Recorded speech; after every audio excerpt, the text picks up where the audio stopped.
کراچی یوم آزادی اور 14 اگست کی مناسبت سے منگوبی ٹاؤن میں مارکہ حق تقریبات کے تحت ایک شاندار فٹ بال ٹورنامنٹ کا انعقاد کیا گیا، جس میں 8 ٹیموں نے حصہ لے کر اس قومی موقع کو مزید یادگار بنا دیا۔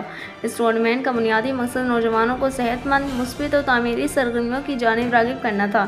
افتتاحی تقریب میں Pakistan Peoples Party District West کے صدر عابد صدیقی، سابقہ صوبائی وزیر، صدر Peoples Party District South Javed Nagori, member صوبائی اسمبلی Ali Ahmed Jan, secretary District West Ali Akbar Kashelo اور ناروے سے آئی ہوئی پاکستانی فٹ بال ٹیم کے کوچ نے شرکت کی۔ بین الاقوامی سطح پر پاکستان کا نام روشن کرنے والے کوچ کو ان کی خدمات کے اعتراف میں خصوصی اعزاز سے نوازا گیا۔ اس موقع پر چیئرمین منگوبی ٹاؤن حاجی نواز علی بروئی نے خطاب کرتے ہوئے کہا کہ ہماری نوجوان نسل ہمارے معاشرے کا روشن مستقبل ہے۔ ہم چاہتے ہیں کہ انہیں ایسے مواقع فراہم کیے جائیں جہاں وہ اپنی توانائیاں مثبت سرگرمیوں میں صرف کریں۔ فٹ بال جیسے صحت مند کھیل نہ صرف جسمانی بلکہ ذہنی نشوونما میں بھی اہم کردار ادا کرتے ہیں۔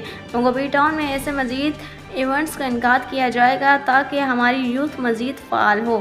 کھیل صرف مقابلے نہیں ہوتے بلکہ یہ اتحاد، بھائی چارے، نظم و ضبط اور خود اعتمادی کی تعلیم دیتے ہیں۔ ٹورنامنٹ کی کامیابی یہ ظاہر کرتی ہے کہ منگوبی ٹاؤن کی عوام اور قیادت نوجوانوں کی ترقی کے لیے یکجہتی کے ساتھ کام کر رہے ہیں۔ تقریب کے اختتام پر تمام ٹیموں، کوچز اور نمایاں کارکردگی دکھانے والے کھلاڑیوں میں انعامات تقسیم کیے گئے اور ان کی شرکت کو سراہا گیا۔ علاقہ مکینوں اور معزز مہمانوں نے اس شاندار ایونٹ کے انعقاد پر ٹاؤن انتظامیہ اور چیئرمین حاجی نواز علی بروئی کو بھرپور خراج تحسین پیش کیا۔